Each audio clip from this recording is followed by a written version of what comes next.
Hello and welcome inside the ACU TV or studio for this week's Optimist Newscast. My name is Cindy Varner alongside Connor Mullins. This week, we're looking ahead at Homecoming 2022 and all the events leading up to this weekend. This is the Optimist Newscast.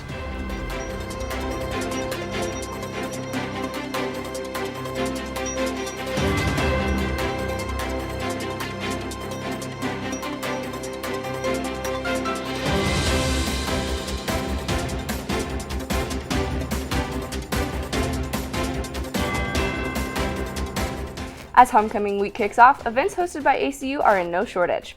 Summit will begin Wednesday as a continuous two-day event. Thursday will boast the 30th Gutenberg celebration and the James Webb Telescope Seminar featuring Dr. Scott Acton.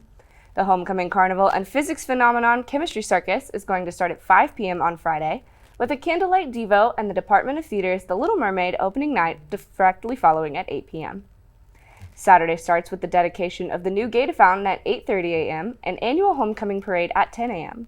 Moody Chapel is at 11, with tailgating starting by the Wildcat Stadium at 11:45. The Wildcat vs. Southern Utah homecoming game will start at 3:25, with the Gata Centennial Gala following at 7:30 and another showing of The Little Mermaid at 8 p.m. To finish off homecoming weekend, ACU Choir will host a concert in the recital hall at 2:30 p.m. and the final showing of The Little Mermaid will be at 3 p.m. In addition to all the events mentioned, there's plenty more happening all around campus and within each department. One department in particular has been working over the past few months to produce the Homecoming musical.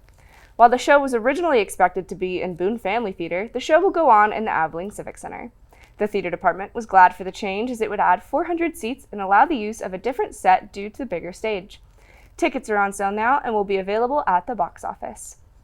Another Wildcat football record was broken this weekend ahead of the homecoming game. More with sports is Connor Mullins. Connor? Thanks, Sydney. A heartbreaking loss happened for the Wildcats this past weekend in Nacogdoches as they faced off against Stephen F. Austin. After many challenging plays and penalties on both sides of the field, SFA ended up winning 41-38. However, during the last drive of the game, Kobe Clark would make his 9th reception of the game, cementing him in Wildcat history as the all-time reception record leader with 236 receptions. Head coach Keith Patterson had this to say about their performance.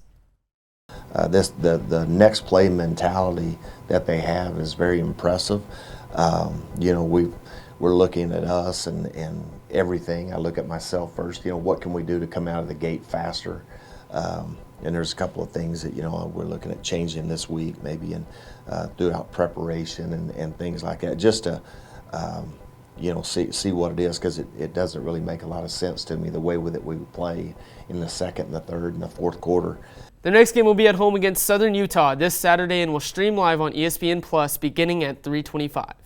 Rivalry week for intramurals was this past week, and good games were played on both men's and women's side of the bracket. Starting with the women's side, the big ticket was Koji's versus Siggy's, and after a hard-fought game, Koji's came out on top with a 7-6 win. They had this to say about the rivalry game. My best friend and housemate, I live with Siggy. She was playing tonight, so I don't really care about the rivalry that much, but just because everybody's here is just a fun little thing to do, and I think both of us are just competing really for the fans instead of really for ourselves, because I don't think any of us have any real beef, but the rivalry is just really fun to commit to, and really helps you just get energy in the game. Man, it's intense. The Siggies are there to win, the Kojis are there to win. We're looking for hype from both sides. You can tell Siggy's came with some passion, but Kojis, they're coming hard.